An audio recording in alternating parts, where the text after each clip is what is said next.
Oh, hi, friend. Uh, okay. Hi, friend. Happy full moon in Libra. Um, which I know I kind of said something about it the last time, and there's a lot of the same placements, so you can always go back to things too. But as far as this full moon in Libra, it's also just kind of like on the cusp, on a line, towing the line, if you will. No, that's not the one. That's towing the line. But it's like just over, like just having hopped the border. Um, Libra is a beautiful equalizing. And I think a full moon in Libra, so close to Virgo, is also an asking, sort of or whispering. Like, what is Virgo whispering to this Libra? Is it still offering patience? Is it still offering a watchful eye? Because Libra can get so enveloped in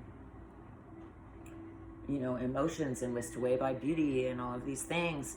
Venus also just moved into Taurus within the last few days, and is in a line with Mercury. They're near each other. They're conversing. I am just using my own terminology, I suppose. But I think that will speak a lot to the dichotomy of action versus inaction in regards to harmony and stability, which goes right back to that Libra pedal to the metal with love and excitement, or getting lost in the mind of exhilaration and beauty. And that can be beautiful and can be super wonderful, but that is also a high state.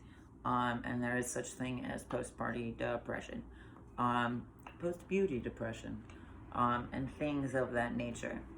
In regards to harmony and stability, Mars has also moved into Cancer, which I did talk about a little bit before, because I am way too familiar with that one. But I think with this equalizing and this, sort of judgment of Libra, and with Venus's new placement in which, like, party on, Venus and Taurus, like, I just got under eye cream on right now because the bitch is getting old, and I am here with it. But anyway, Mars and Cancer, I think all of those things can be partnered together to give some TLC to any Mars and Cancer nature, or wherever Mars is or Cancer is in your chart, or wherever those two are having their disputes, I suppose. It can be a very it can be a very vulnerable place. It can be a very tender and wonderful place, and perhaps with all of these other planetary accoutrements, or supports, is perhaps a really good time to find some ease and stability and peacefulness in that. Maybe that's what Virgo's still like lending its ear on, so that we can be more grounded and more not full of ourselves, but into ourselves, come any coming retrogrades, which there will be a retrograde of Mercury in April, I believe, among many others in the year, as always. Let's see. There is Pluto. That's the one that's towing the line, which we've talked about a lot before. Pluto's making big moves, or like big transitions, small moves, big transitions. And I think it's sort of staggering that line until Neptune and Saturn really settle with where it is that they are exploiting or standing on any given issue or topic in the world. Adjustments that need to be made within our personal realities, ultimately. But those adjustments aren't just in our personal realities, those adjustments are also all across the board. And I saw something the other day about like being patient with like new elections and stuff. And it's so funny how all of this really relates too timely. Honestly, I wonder if that's why the Gregorian calendar is what it was, because it structures around influence, really. I digress. Sorry, I just kind of zoned out. But that, I think, with Pluto toeing the line and Jupiter and Uranus also lends itself to what exactly the camaraderie between Jupiter, Uranus, and Eris are up to. That feels very much almost like behind closed doors. Like we can see but we can't hear. Oof, I don't know. That's a funny feeling. I don't necessarily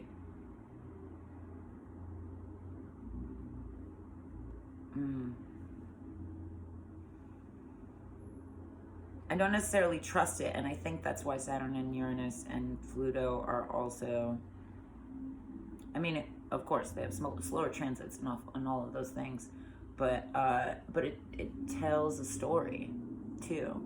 And so I'm also just kind of reading that and based on my feelings. But yada yada yada, stabilizing before the retrogrades. I think ultimately, what a beautiful time, but what a beautiful opportunity. That's a better way to put it. And when we take control of that opportunity, we can sort of temper ourselves so that we don't run too hot or too cold. And I think channeling that Libra enthusiasm for art and beauty and life and love and,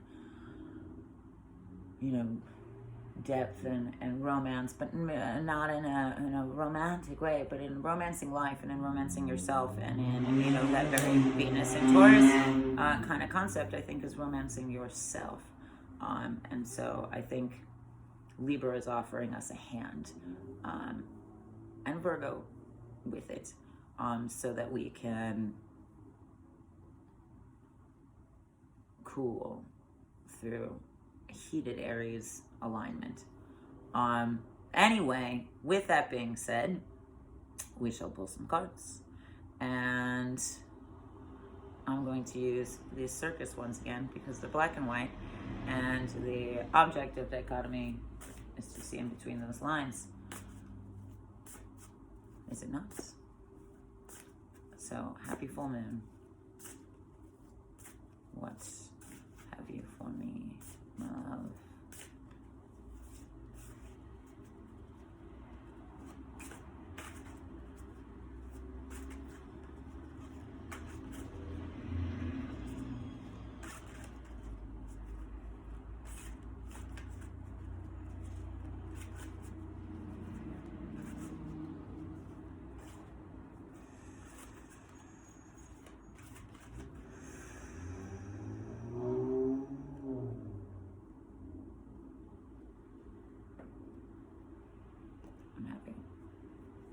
Okay.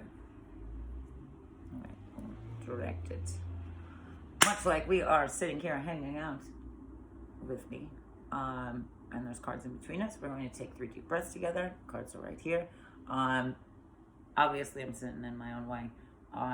Just breathe where it feels full, man, and make yourself available to whatever it is you may feel. Take 3 deep breaths with me.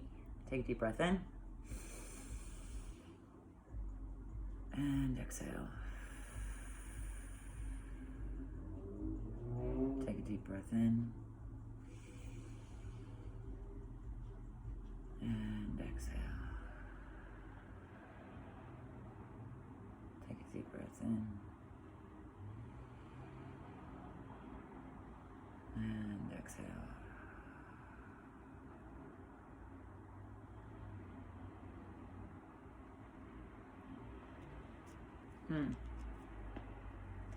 Interesting.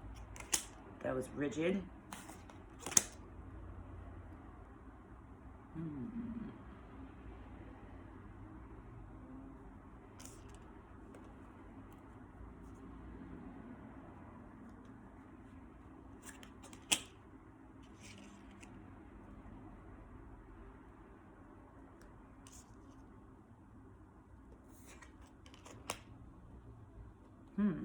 Okay.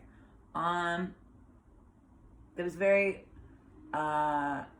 much like tension in my shoulders, but not in a like strained way, or not in like a depressive way, or necessarily an emotional way, but very structured way, like almost like resistance. And because of that, it was a very tense, like slow, not slow, frantic vibration. It was controlled though. And I realized in that how structured our bodies can be, and how much we can push against them, and what solid ground there is beneath that. And I say that now because it shows here. Temperance was the first thing to come up. The bottom of the deck we'll get to in a second, but I pulled another card to clarify that, or see what was added to it, and it was the Ten of Pentacles, which is also this castle, and it instantly gave me this feeling of like, again, cultivating internally, cultivating deeper. That's what Saturn and Neptune are doing, and that's ultimately what Venus and Taurus is asking us to do as well. It's almost like caring for the roots, caring for like all of the intimate details inside.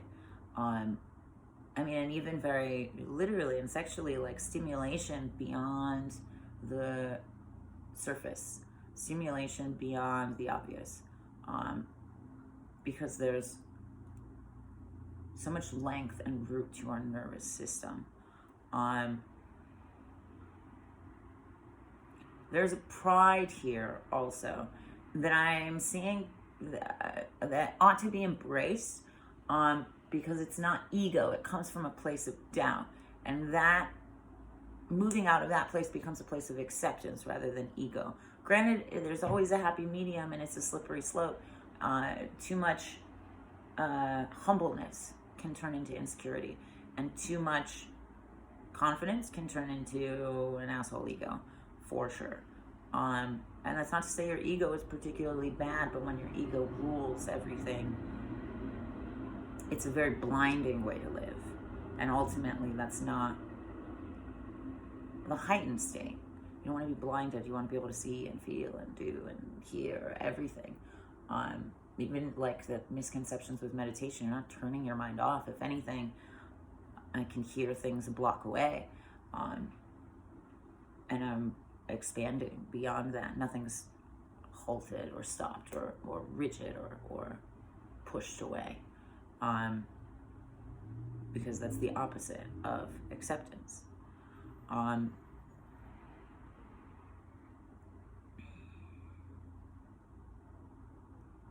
It doesn't, like going inside and like going deep and all of those things don't have to be a negative thing either. This is a very like freeing and beautiful and liberating idea, rather than like, oh, shadow work, like, oh, fucking death and towers and all of these things. It doesn't always have to be like, oh, trauma. Sometimes it's just like, but this is what I need, because this is what I do, and this is what makes me happy. Like, things can come from that place too. Wants is such a funny word. But fulfillment comes in many places. Wants and needs and what have you are different kind of superficial desires. And ultimately, those are distractions from the true desire, which, as you sift through these things, you begin to sort of free yourself of the sediment, of any impurity in it, of the soot in our thoughts and in our flow.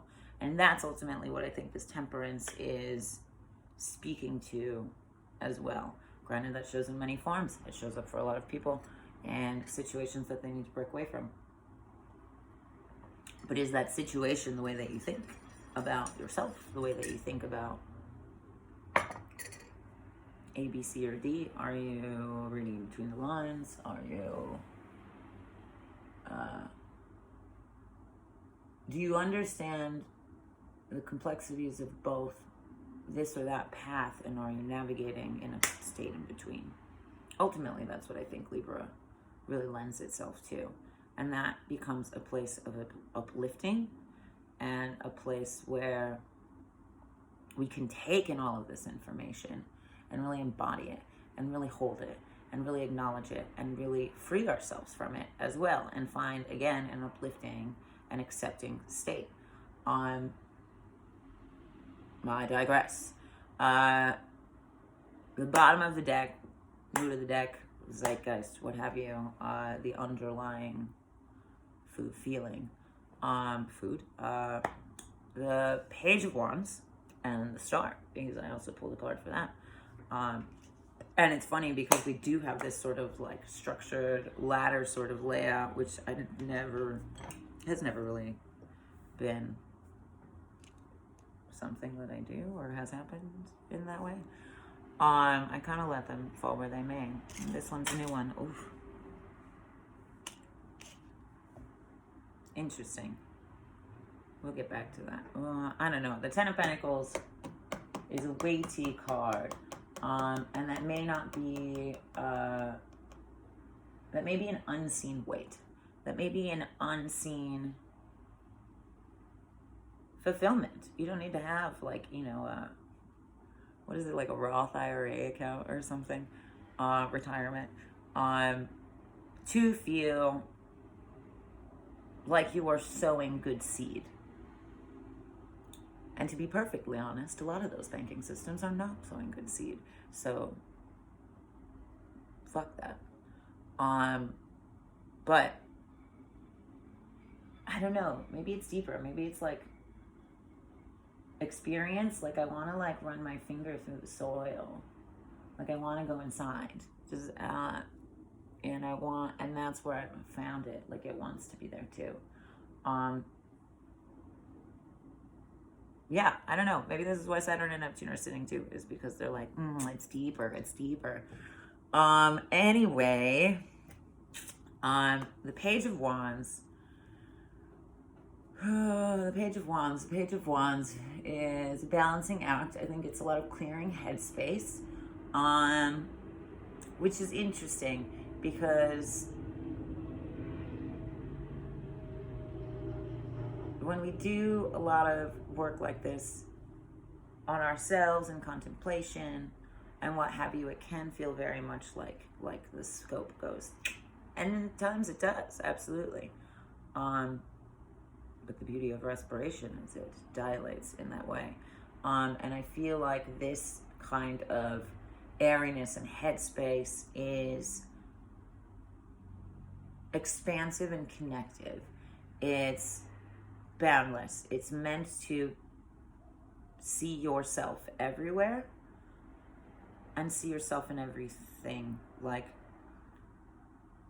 that sounds really absurd and large. But it is moving mountains in that way. And I heard once somewhere that it's not that you move mountains, it is that you let mountains move. And I think that is a great difference between power and force, and also something that I think comes not easy, but almost like, not easy and not effortlessly, but almost naturally. And I've had this feeling before, that ease doesn't necessarily mean easy. There can be, like a lot of people say in childbirth, it's the most excruciating pain they've ever been in, but also an incredible, like, high, or euphoria, and then at a certain point they didn't feel any pain. And I mean, I felt that with suspension too. There's lots of ways, skydiving, the nerves, and then the, epiphany and bliss and all of those things. And I think that is where this Page of Wands and this moving of mountains is leading to, is it's not making light of the difficult, but it's definitely making a show out of the absurd, I suppose.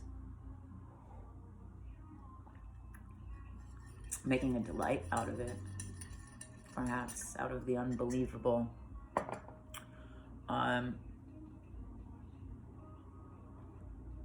The star came with that. And there is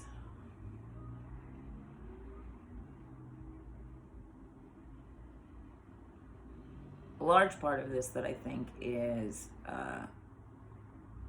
drawing itself to the way that we harness our energy and the way that we embody our energy, like almost like we are the stopper. How do we fit into the places that we find ourselves in?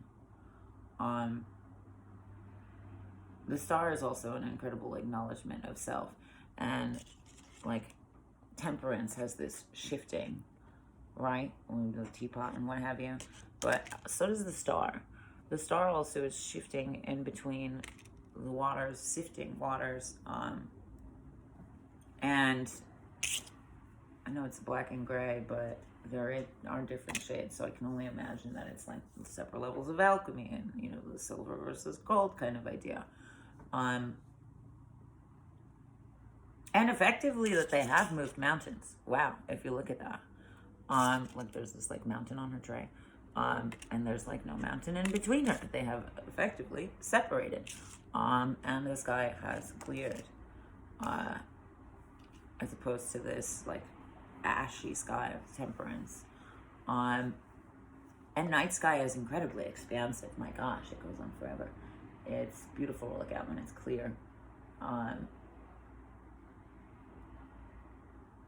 not polluted. Like, you know, they say city pollution, noise pollution, all of those things. How is it that we are polluting our own waters? And again, we sift through those things. How can we pull out those sediments? And again, rather than pull out everything, how do we also reimburse ourselves for nutrients and minerals? This is again that Venus in Taurus, and this is where Mars in Cancer is asking for that reimbursement of minerals too. Reimbursement's a weird word to use for that. But reinvigoration, a rehashing, that sort of give and take that is Temperance and that is the star, because the star is this reflection of, so the give and take becomes so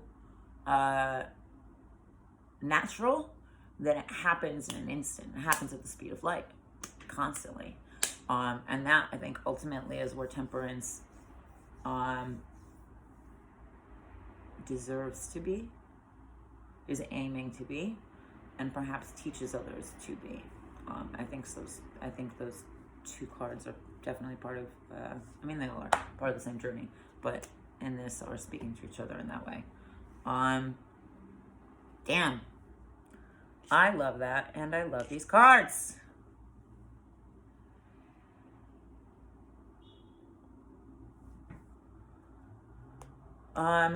Okay, we'll pull some numbers and see what's up.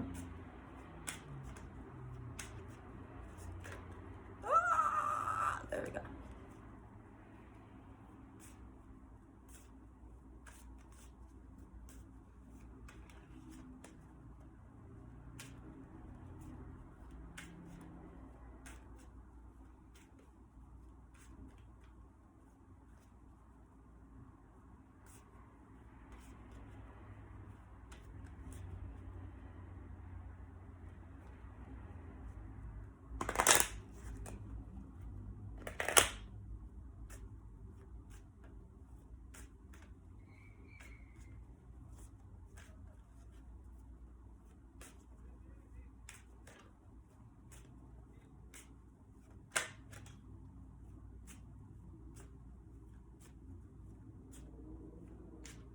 Nope.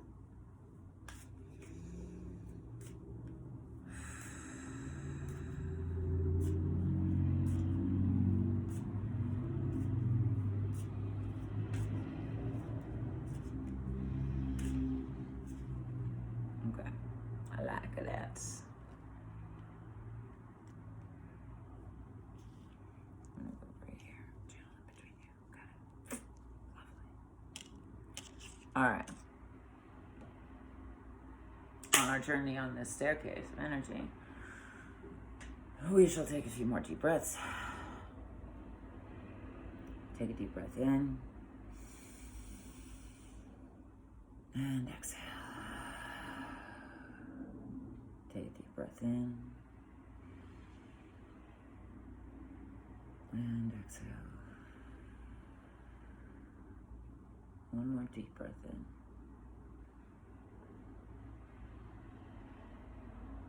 And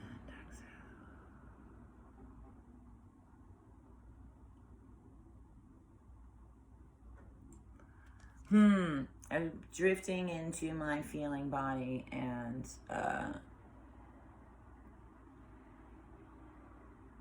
wanting to lean into my action body.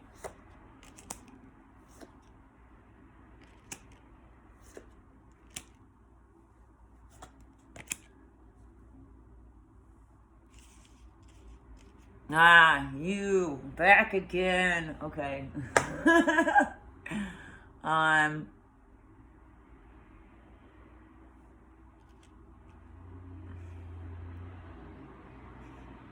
Okay.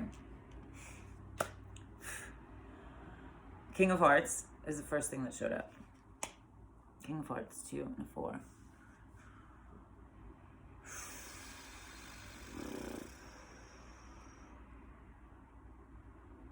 It's fast, it's unpredictable. It reminds me of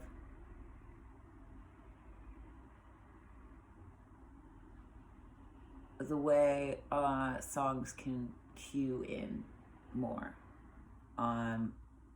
if that makes sense. King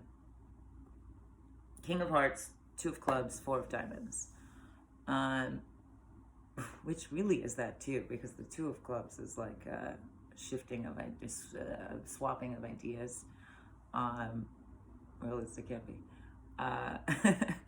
So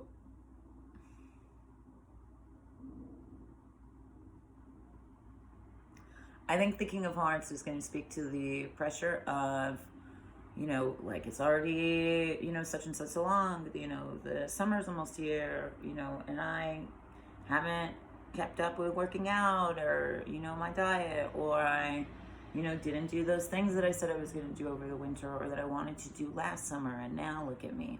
All of those are unnecessary pressures, and all of those are also things outside of ourselves that are wants rather than needs.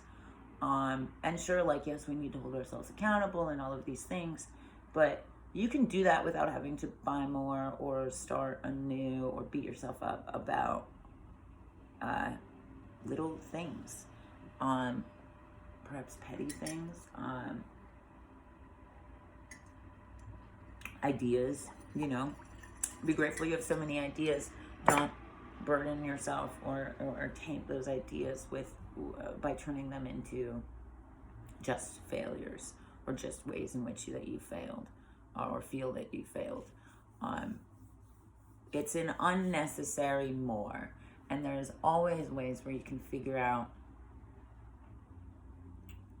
ways around, and I guess not around, but long ways into. Sometimes you take the scenic route. Sometimes, you know, you take more steps in between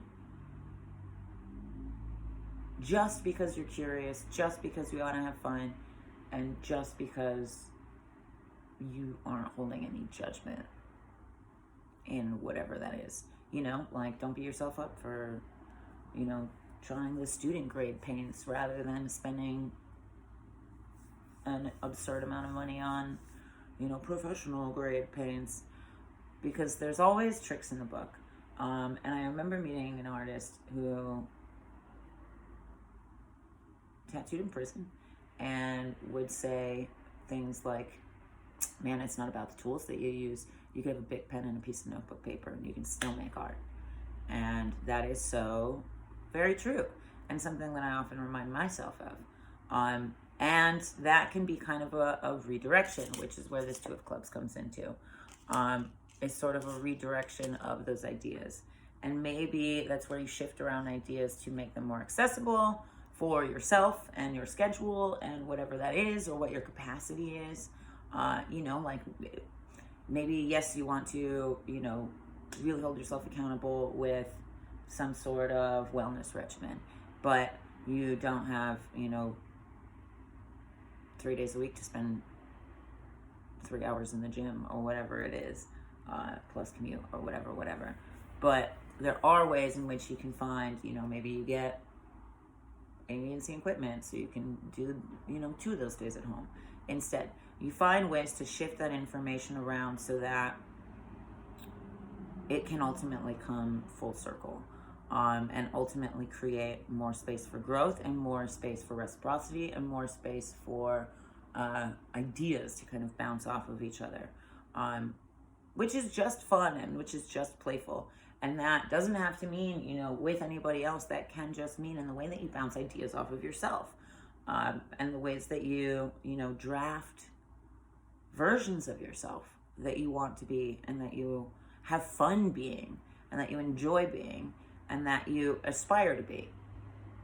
And that doesn't have to look any one way. The 10 of Hearts comes full circle again. It's a card that's been coming up for me in other situations. So when it first wanted to pop out, I was like, no. But the 10 of Hearts is back again, inverted at that. And I think that is, again, going the long way around, again, going within rather than without. And again, ideas coming full circle. And that, I think, also lends itself to the full circle is only created by the dichotomy of, you know, there is within the circle, there is without the circle, and there is the space in between. You know, there's so much depth and space to that if you look for it. There's a natural dichotomy within that. If you look for it and are not intimidated by it and are patient with yourself, it's not as long of a journey as you'd think. But that can, I think, maybe circumvent the idea of forcing yourself to sprout. And I think we'll come back around and nurture the self and the roots and the, you know, incitation or instigation of any of these feelings that come up in this time period, so that it can be a 10 of Hearts and be rewarding and be feeding and being nourishing and be fun, albeit silly, and be enjoyable rather than feeling like you are foolish or a sucker.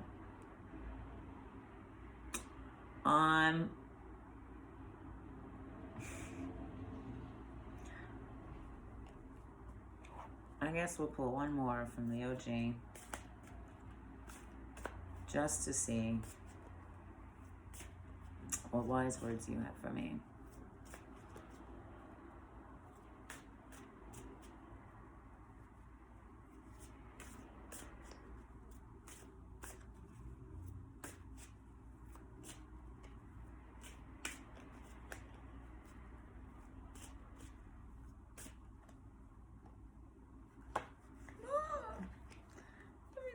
Sticking together. Yeah.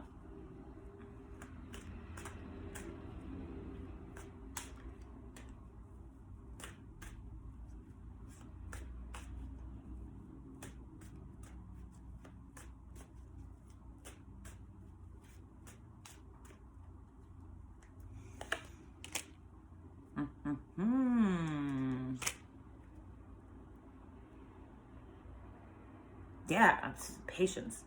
7 of Pentacles, 8 of Cups, bottom of the deck, top of the deck.